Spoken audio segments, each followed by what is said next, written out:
Уур амьсгалын ногоон сангийн санхүүжилтээр Монгол Улсын засгийн газар Нэгдсэн үндэсний байгууллагын хөгжлийн хөтөлбөрийн хамтран хэрэгжүүлж буй адапт төсөл нь уур амьсгалын өөрчлөлтийн эрсдэл, эмзэг байдлыг бууруулах, дасан зохицох арга хэмжээг орон нутгийн төлөвлөлтөнд суулгаж хэрэгжүүлэх замаар уламжлалт мал аж ахуйг уур амьсгалын өөрчлөлтийн эрсдэс нөхцөлд урт хугацаанд хадгалан үлдээж Монгол орны хөдөөгийн иргэдийн дасан зохицох чадварыг бэхжүүлэхээр ажиллаж байна.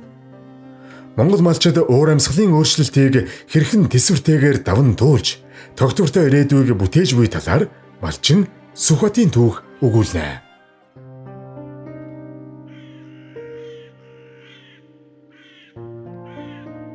Болоод бүх юм өөрчлөгдсөн. Хоногийнхоо хоолыг залгуулах нь багтаад хүүхдүүдийнхээ ирээдүйн сайн сайхны төлөө амьдрах хэрэгтэй талаар л боддсон байна.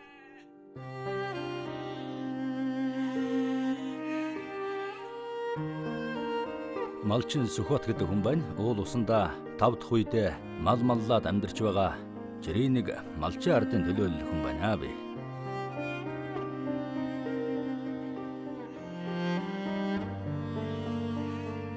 Ноолуур бол одоо малчид бидний орлогын гол их үүсвэр л дээ. Нэгэрчл одоо бид нэр өөр хүүхдүүдээ сургаж амжиргаагаан залгуулж байдаг юм. Өмнө бол хэн одоо олон хон ямаа хүр адуутай бай гэдгийг чухалчилдаг байлаа. Бүр мянгаас олон малтайд нь цол шагнал хүртэл олгодог байсан. Харин одоо бол энэ байдал өөрчлөгдсөн. Одоо малчид бид нэр байгаль дэлхий бэлчээр усан хайрлан хамгаалах ёстойгоо улам л ойлгож ухаарч байна. Гэр бүл үр хүүхдэд тэжээхэд ноолуур чухалч гэсэн хурдан их мөнгөтэй болох гэж ямааныхаа тоо толгойг нэмэгдүүлээгүй. Ер нь бол малчид маань тийм ээ цөөвтөр сайн чанарын ноолууртай ямаатай болох л хэрэгтэй гэж би боддог юм. Би бол өөрөө тооноос илүү чанарыг их чухалчилдаг хөл л дээ.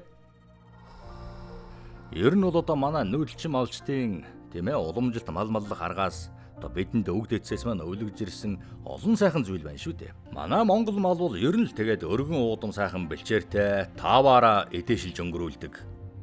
Аль нэг газарт тийм ээ ферм үйлдвэр ч юм уу одоо хашаатай байхаас хамаагүй тавтай өөрсдийнхөө дураар байгаль хангаадаа бэлчээрлж явдаг л гэсэн үг.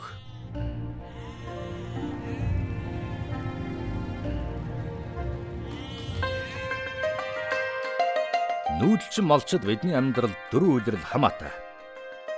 Зуны үйлрэлд мал маань өвсний сор цэцэг навчийг эдэж, үр төлөөн боожуулж, өснөөсөн шинжилж тарга тавэргэн авна. Намар бол малчид бид нар мал сүргэн салхи шамаргаас хамгаалаад ноос ноолуур бүрэн ургаж гүйцэх таатай нутаг руу хүм малгүй нүцгээ. Өвлийн үйлрэлд мал сүргийг аль болохоор тааваар нь байлгах. Гэхдээ хээрийн нохой чон зэрэгээс бол малаан малчид бид нар хамгаалах хэрэгтэй болдог. Харин авар болохоор малчид бид ноолууран самнах их ажлыг амжуулна. Малчдад ямаагаан самнах тийм догцсон өдөр гэж байхгүй шүү дээ. Тэгээд аяндаа самнах цаг нь болохоор өс ноолуур нь өөрөө хөөрч хөндөрөөд ирдэг юм. За энэ үед нь л малчид маань ямаагаан самндаг юм да.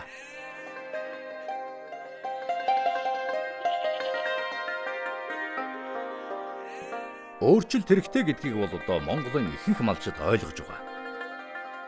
Бид уламжилт нүүдэлчин ахуйгаан байгаль дэлхий мал сүрэгтэн илүү ээлтэй болохын төлөө шаргуу ажиллаж байна.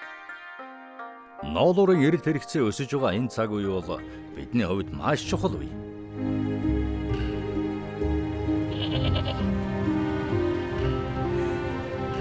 Малчид бид мянган жилийн тэртегээс нутаг усныхаа хамгаалагч нь байсаар ирсэн.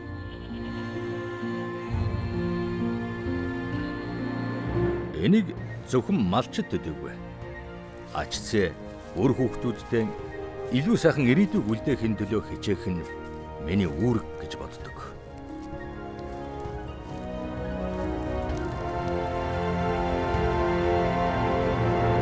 Үндэсний болон олон улсын үйлдвэрлэгч та хариуцлагатай сонголт хийж уур амьсгалын өөрчлөлтөнд дасан зохицсон түүхийд тогтвортой нийлүүлэгч Сүхбат шиг малчтаас бэлтгэн авч Монголын өргөн уудам бэлчээр нутгийг уур амьсгалын эрсдээс хамгаалахад хамтран ажиллахыг адапт төсөл уриалж байна.